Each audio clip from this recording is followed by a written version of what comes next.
है और तब हमें पता चलता है कि आज मुझे ये समस्या उत्पन्न हो गई है। फिर हम अलग अलग जगह जाके पैथोलॉजिकल या और अन्य टेस्ट करवाते हैं जिसमें अल्ट्रासाउंड, एमआरआई, सीटी स्कैन और बहुत कुछ होता है। तो उससे कैसे बचा जाए, वो दिनचर्या कैसी हो, अगर आप पेन और नोटबुक लेकर आए तो नोट भी करें। सुबह से शाम तक किस भोजन का सेवन करें जिसमें फाइबर हो, जिसमें प्रोटीन हो, मैग्नीशियम हो, पोटेशियम हो, बहुत कुछ। तो वो सब खाद्य पदार्थ हमारे लिए बने हैं। और एक बात और, हमारे जो दांत बने हैं वो दांत इन सीजर जो हैं हमारे, वो मनुष्य की तरह बने हैं।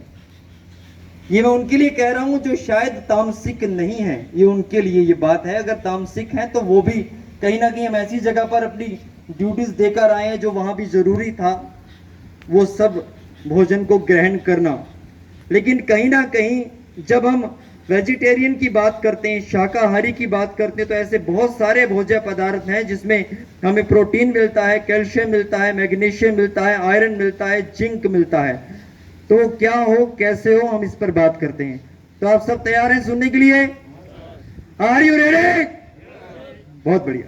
तो चलिए सबसे पहले बात करते हैं सुबह खाने और पीने में क्या चीजें लें जिससे हम बचे रहें। तो जिनको भी पेट की समस्या रहती है जिसमें कब्ज, गैस्ट्रिक, आईबीएस या अल्सरेटिव कोलाइटिस, अल्सर जो है वो हमारी जीभ में होता है और हमारे पेट में होता है, ये दो जगह होता है। अल्सर को हिंदी में हम छाले भी कह सकते हैं। ये पेट के छाले जो हैं जीभ के छालों से ज्यादा परेशान करते हैं हमें, क्योंकि इनका कोई आकार नहीं है, ये छोटे से बड़े किसी भी आकार में हो सकते हैं। तो हम बात करते हैं पेट को सही रखने के लिए दिनचर्या कैसी हो। सबसे पहले हम जब सुबह उठते हैं, उठने के बाद रात को रखा हुआ तांबे के जग का पानी हमें सुबह पीना है। और पीना किस प्रकार है, जिस तांबे के जग या तांबे के लोटे में हमने पानी रखा है वो पानी हमें गैस पर या किसी भी ऐसी चीज पर गर्म करना है जिसपे हम पानी को हल्का सा गर्म कर पाए, ल्यूक वार्म कर पाए। उस गर्म किए हुए पानी को अपने गिलास में डालकर पीना है। जितना आप पी सकते हैं उतना पानी पीना है। जिनके घुटनों में दर्द नहीं है वो नीचे जमीन पर बैठकर पानी पिए। जमीन पर किस प्रकार बैठना है, इस पोजीशन में, इस पोजीशन में बैठना है। और जो बैलेंस नहीं बना सकते हैं वो किसी भी चीज की सपोर्ट ले सकते हैं। और सिप सिप करके पानी पीना है। जब हम पानी बहुत तेज एकदम फास्टली पानी पीते हैं तो वो पानी डाइजेस्ट नहीं होता और वो हमारी बॉडी में प्रॉब्लम क्रिएट करता है। सिप करके पानी पीना चाहिए। उसके बाद सेकंड क्या करना है, सीधा हमें फ्रेश होने के लिए जाना है, क्योंकि ये मैसेज, ये वर्क ब्रेन का है। जब हम ब्रेन को अपने शरीर पर हावी होने देते हैं तो हम ब्रेन की मांगते हैं। हमें ब्रेन को अपने आगे लगाना है, काम पर लगाना है। और ये चलेगा किस प्रकार चलेगा, जब हम पानी पीकर डायरेक्टली टॉयलेट जाते हैं, जिनको घुटने में दर्द नहीं वो इंडियन सीट्स को यूज करें। जिनको घुटने में दर्द है वो किस प्रकार बैठें, हमें चेयर पर बैठना है और नीचे अपने एक छोटा सा कुछ भी रखना है, टेबल या जिसको हम पिड्डा कह देते हैं, कुछ भी इतनी हाइट पे होना चाहिए। जब आप वेस्टर्न स्टाइल के टॉयलेट पर बैठते हैं, जब आप इस प्रकार बैठेंगे हाइट को इतना अप करके अपनी लेग्स को, तो आपका जो एनस है, जो हमारा एनस है, जो रेक्टम है, वो बहुत जल्दी हरकत में आता है और हम जल्दी फ्रेश होते हैं। नहीं तो हम जैसे कुर्सी पर बैठे हैं वैसे हम वेस्टर्न टॉयलेट सीट पर बैठते हैं, उसका कोई फायदा नहीं है। तो थोड़ा दिनचर्या में चेंज करिए तो आप जल्दी फ्रेश हो पाएंगे। जिनको घुटने में दर्द है, अन्यथा आप इंडियन टॉयलेट सीट का यूज करें। इसके बाद क्या करना है, जिनको गैस्ट्रिक ट्रबल है वो रात की बनी हुई चपाती सुबह खाएं। और खाने किस प्रकार है, आप उसके ऊपर मलाई, मक्खन, घी, शक्कर कुछ भी लगाकर खा सकते हैं। उसे गर्म करके नहीं खाना। रात की चपाती 1, 2, 3 जितनी आपको अच्छी लगती है वो आप खाएं। अगर खाली पेट कोई काम करेंगे तो गैस्ट्रिक ट्रबल, नाभि का बार बार हिलना वो बना रहेगा। इसीलिए फ्रेश होने के तुरंत बाद आपको 1 से 3 चपाती खानी है, लेकिन चाय के साथ नहीं खानी। चाय जो है, चाय और कॉफी इतना ज़्यादा एसिड बनाती है, वो हम अगर बात करें, क्योंकि जो चाय पत्ती हम असल में यूज़ करते हैं वो पॉलिश वाली होती है जिसके ऊपर लेदर कोटिंग की जाती है। अधिकतर हम यही कहते हैं बढ़िया वाली दे दो। अब बढ़िया वाली पे कलर किया जाता है, लेदर कोटिंग, और इसके अंदर जो 2 नशीले पदार्थ हैं वो पाए जाते हैं, वो हमें नुकसान पहुंचाते हैं। ये दोनों एसिडिक तत्व हैं, इसीलिए चाय को बंद कर देना चाहिए। अगर आपको वीकनेस लगती है, आपका बीपी लो हो जाता है, तो कॉफ़ी ले सकते हैं, वो भी बिल्कुल लाइट कॉफ़ी। चाय लेंगे तो प्रॉब्लम बढ़ेगी आपकी।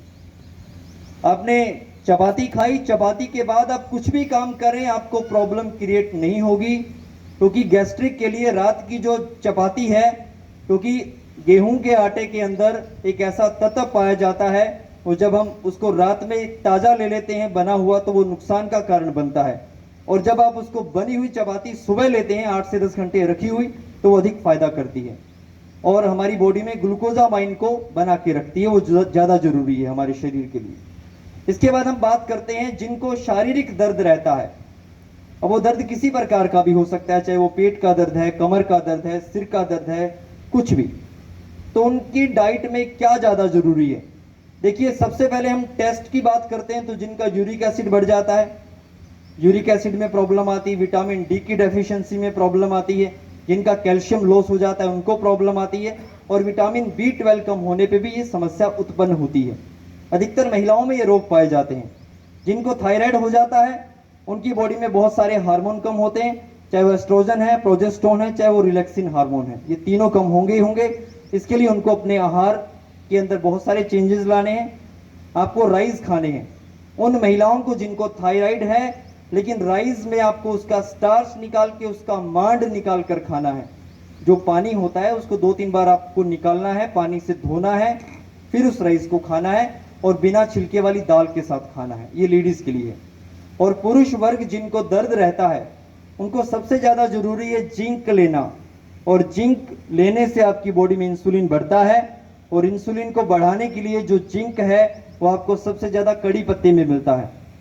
अधिकतर हर घर में देखा जाता है कड़ी पत्ता हर कोई यूज़ करता है, तो आप उस कड़ी पत्ते को आप दाल में, सब्जी में, या 3-4 पत्ते वैसे भी चबा कर खाएं, आपकी बॉडी में जिंक पूरा होगा, आपकी डायबिटीज़ धीरे धीरे कंट्रोल होना शुरू हो जाएगी।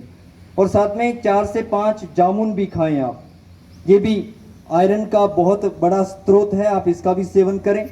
और तीसरा इसमें जो अत्यंत लाभकारी फल है वो है हार श्रृंगार। हार श्रृंगार के जो फूल हैं, जिसको पारिजात भी कहा जाता है, आप इसके 8 से 10 फूल लें और उसको 1 लीटर पानी में गर्म करें। जब पानी आधा रह जाए तो वो पानी आप पिएं, और लगातार 10 से 12 दिन पिएंगे, आपको चौथे 5वें दिन दर्द कम होना नजर आ जाएगा और आपको राहत मिलेगी। लेकिन इसको कम से कम 1 महीना लगातार पीना है। हार श्रृंगार के फूल, जिसको पारिजात भी कहा जाता है, तो बहुत अत्यंत लाभकारी है। अब हम बात करते हैं एक विशेष समस्या। वो समस्या क्या है कि चलते चलते ही अचानक दर्द हो जाना।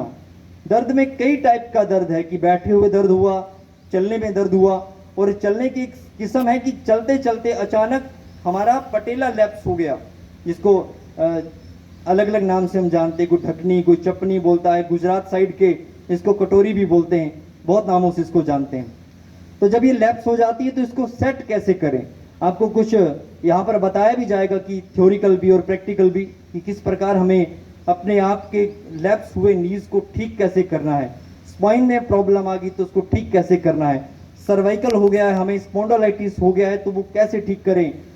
शोल्डर हमारा फ्रोजन हो गया है तो उसको कैसे ठीक किया जाए। बहुत सारे प्रैक्टिकल आपके सामने करेंगे, और समय का विशेष ध्यान रखूंगा सर मैं।